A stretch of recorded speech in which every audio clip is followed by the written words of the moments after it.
impuestos. Dice aquí que ya está iniciando. Vamos aquí a hechos de impuestos. Me avisan si se visualiza la información.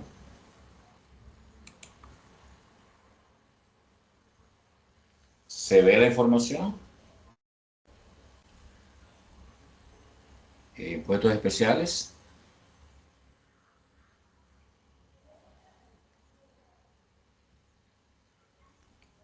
¿Se ve la pantalla?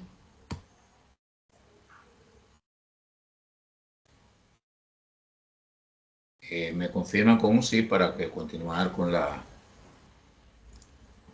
socialización del tema. ¿Se ve?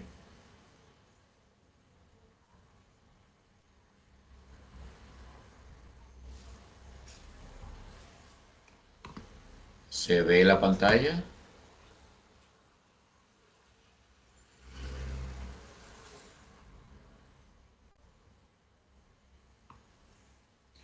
Me confirman, por favor, para que arranquemos de una vez con esa parte.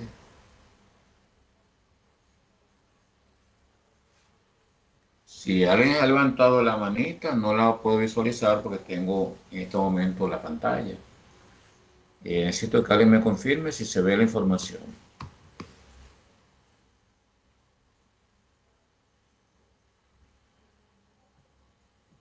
¿Se ve? ¿Se visualiza?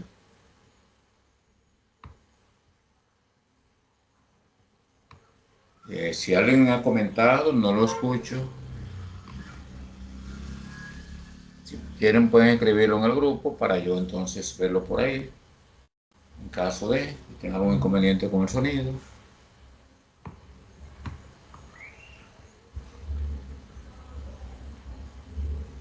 Maestro, se visualiza. Muy bien, muchas gracias, excelente. Bien, entonces vamos con los impuestos especiales, que son una serie de impuestos que tienen que ver, en este caso, con el patrimonio inmobiliario y también con las sucesiones y donaciones. Son impuestos especiales ya que tienen cada cual sus características. Entonces, aquí vemos la hoja de ruta para el gestor fiscal, donde tenemos los fundamentos, la mecánica y la aplicación. Que buscamos comprender la arquitectura, el marco teórico oficial de cada uno de los impuestos, cómo ocurre. La mecánica es cómo se procesa dicha información a nivel de la DGI.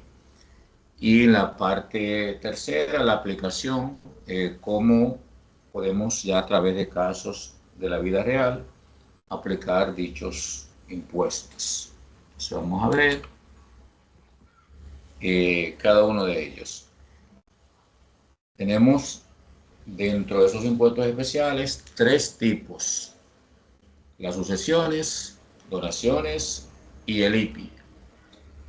¿Qué pasa con las sucesiones? Bueno, tienen que ver con el fallecimiento de alguien, lo que genera una herencia, una transferencia por herencia, y hay una tasa de un 3% que grava dicha sucesión, que debe hacerse 90 días tras el deceso, o sea, o el fallecimiento de la persona que ha dejado la herencia. Luego tenemos las donaciones, que se realiza entre personas tanto físicas como jurídicas. Es una transferencia con valor no reembolsable, gratuita.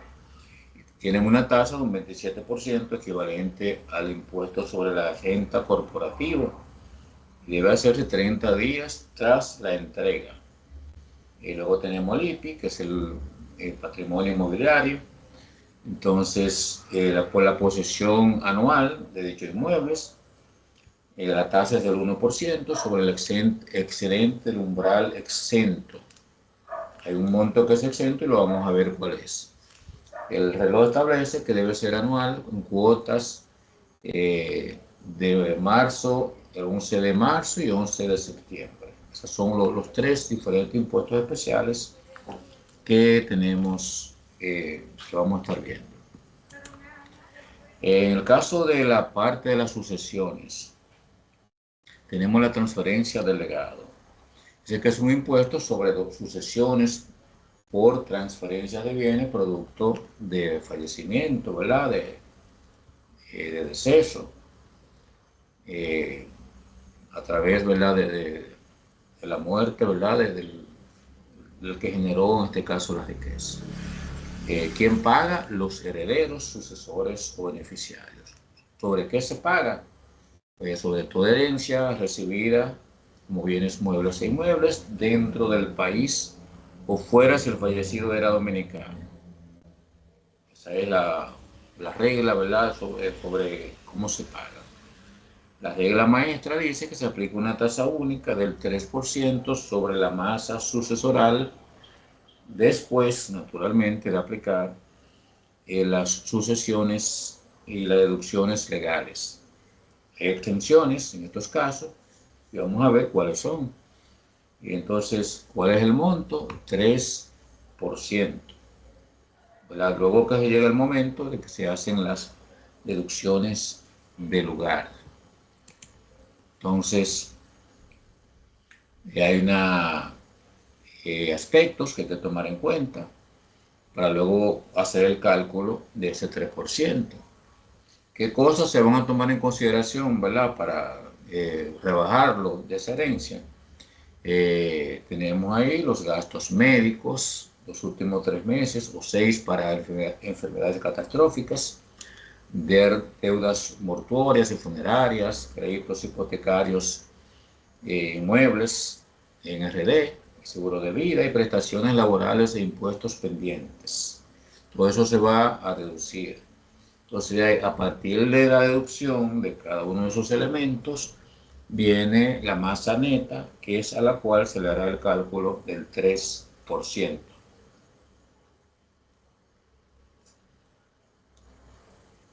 Entonces, aquí tenemos exenciones completas, como son los seguros de vida, fondos de pensiones, hasta 5 salarios mínimos, aquellos llamados bien de familia, de acuerdo a la ley 1024-28,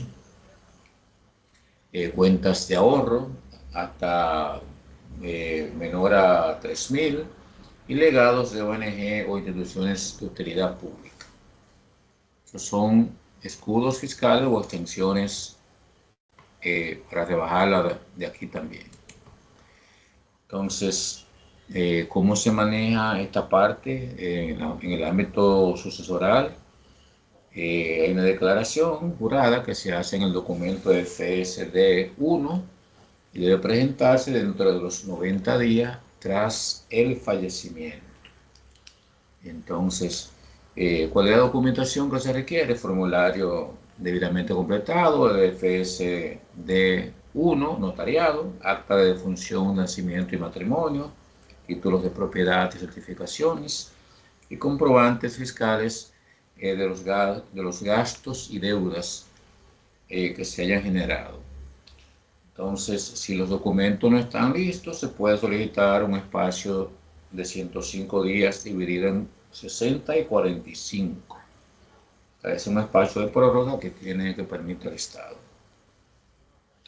Entonces, vamos a ver un caso, y ese caso que está aquí, prestenle mucha atención porque es el caso que está en la práctica que ustedes van a completar, siguiendo lo que vamos a ver acá, que está detallado.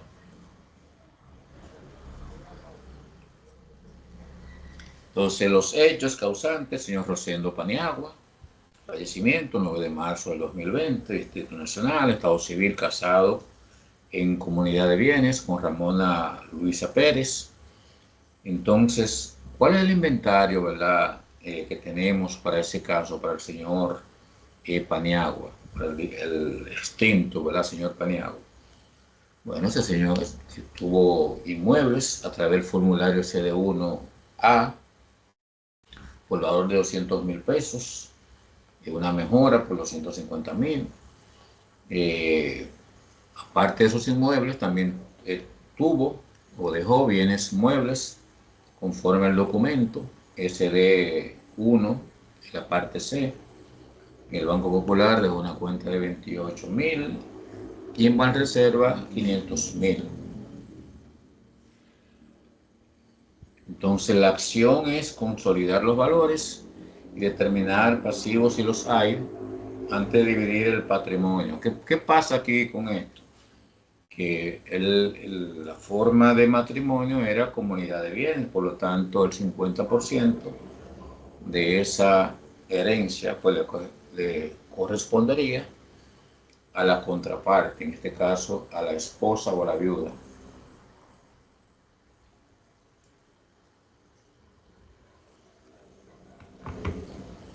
Entonces son los detalles de esa parte práctica. Y aquí tenemos la parte 2 de las donaciones, son transferencias en vida, impuesto que grava el acto de dar, de otorgar, de regalar. ¿Quién asume el costo? A quien le regalan, el donatario, a quien recibe. Y se hace 30 días desde la fecha de entrega que le regalaron, o sea, 30 días después. Entonces, en el caso de las sucesiones, dijimos que es un 3%, ya a la parte neta. En el caso de las donaciones, un 27%. Es muy importante este detalle. La regla de oro dice que el 27% es igual a la tasa de impuestos sobre la renta de personas jurídicas, vigente desde el año 2015. Entonces, ¿qué pasa con las donaciones? ¿Qué aspectos debemos tomar en cuenta? Hay exenciones 100% libres de impuestos. Las instituciones de caridad pública, creación o fomento de bienes de familia y donaciones menores a 500 pesos. El expediente que se completa, aquí está el formulario que le CD-3, completando realmente con originales 4 copias notariadas, la acta de donación, identificación del que entrega y los títulos de propiedad correspondientes. En cuanto al patrimonio inmobiliario, que es la parte 3, el concepto es un impuesto anual sobre la suma total del patrimonio inmobiliario, o sea, de vivienda, comercios, solares urbanos, de personas físicas y fideicomisos. La base imponible corresponde al 1%, hasta el monto, al valor excedente de 8.138.353,26. Ese monto debemos verificar, es el año 2021, hay que verificar la actualización de ese monto, es posible que haya variado, pero por lo pronto es el monto que tenemos para fines del material de estudio. Entonces, lo que está por debajo de ese monto, pues entonces adquiere la condición de estar exento, o sea, de no pagar el 1%. Entonces, ese es un detallito muy importante que lo tengan en cuenta para fines del cálculo. La escudo inmobiliario, primero, el patrimonio debe ser inferior a 8.138.000 y tanto. Si es inferior, no estaría afectado. El retiro de vivienda de propietario mayor de 65 años, siempre que sea su único patrimonio inmobiliario, no estaría tampoco afectado por ese 1%. Terrenos ubicados en zonas rurales, o sea, en el campo, que tengan vocación de labores agrícolas, para fines de proteger la parte agrícola, ¿verdad? La generación de los alimentos del campo. Y aquellos muebles acogidos a la ley 158.01, que tiene que ver con el fomento turístico y fideicomisos de vivienda de bajo costo. Esto realmente también estaría protegido de ese impuesto. Esos son esos 4 pilares que se toman en cuenta para disminuir o no afectar con dicho impuesto. Entonces, el formulario que se utiliza es el F1 DVB001. Eso se consigue en la administración local. Entonces, tenemos un caso práctico que tiene que ver con, y eso también está en la práctica. Es bueno que lo vean, que lo analicen, que vean qué pasa acá cuando ustedes vayan a hacer ese cálculo. El señor Rosendo Ramírez, Ramón Ramírez, tiene un solar y casa en Bonao. El valor del inmueble, 12 millones. Que a eso le vamos a rebajar el umbral de la cantidad que está exenta, que son los 8 millones y tantos, 138 mil y tantos. Y a eso va a quedar entonces la diferencia entre los 12 millones, el monto exento, va a dar la cantidad realmente que sería la renta imponible. A eso se le va a calcular el 1%, y es eso lo que se pagaría realmente del impuesto anual, en este caso dividido en cuota, 11 de marzo y 11 de septiembre. O sea, el 1% de lo que nos queda luego de reducir el monto exento. Eso es importante que lo visualicen, porque es así como está en la parte práctica que ustedes van a entregar. Entonces, aquí vemos las penalidades que tiene el no cumplir con el tiempo. 10% el primer mes, va pasando, ¿verdad?, esa escalerita que vemos acá, hasta llegar a un monto que hasta un 50% por declaraciones tardías. Entonces hay que tener mucho cuidadito, no retrasarse en esas fechas que tiene la ley. Entonces, eso es realmente la información. En síntesis, debemos respetar los tiempos para hacer la declaración de cada uno de estos diferentes impuestos. Es importante establecer la documentación, los formularios que se utilizan y tener en cuenta cuáles son las exenciones, los montos en cada uno de los casos que nos favorecen para uno rebajarla antes de hacer el cálculo de los impuestos. Entonces, aquí tenemos una nota que dice que la arquitectura de un patrimonio depende de los planos. Tenemos una empresa familiar, debemos establecer el esquema de pago de los impuestos del IPID, o si una sucesión o si una donación, qué pasos debemos dar. Entonces, ahí está el detalle de lo que vamos a ver con relación a esa parte práctica de los impuestos especiales. Eso que está en la presentación es lo que ustedes van a hacer. Entonces, esa parte vamos a ir hacia allá, a detener la grabación para mandársela aparte. Y así veamos la parte novedosa